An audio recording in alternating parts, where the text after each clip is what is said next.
Cecilia Miraji ni mwanamke mpambanaji alianzia chini kabisa. Nimeanza nikiuza vitumbua, nikiuza ndizi barabarani, ujasiriamali wa kila aina mdogo ambao wewe unaufahamu. Lakini pamoja na hayo yote sikukata tamaa.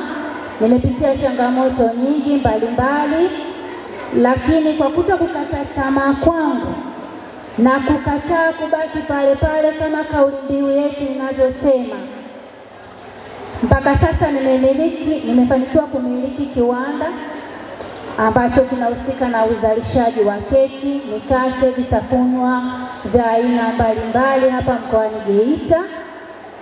Na mwaka 2023 nilifanikiwa kushinda tuzo ya mwanamke kinara kanda ya Ziwa katika sekta ya upishi na upambaji wa keki kupitia jukwaa la mwanamke kinara.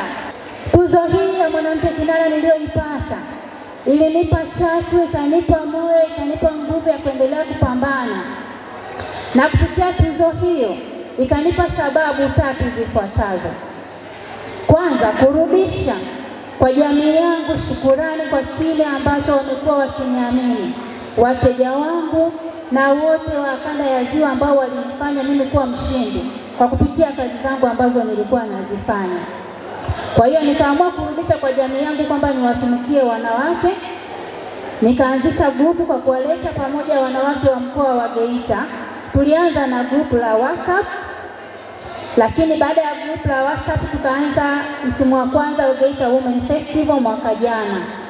Na leo hii kupitia tamasha la Geita Women Festival mwaka jana tulifanikiwa kuunda magrupu mawili, vikundi ambavyo vinawezesha wanawake kupata mikopo na kusaidiana kijamii.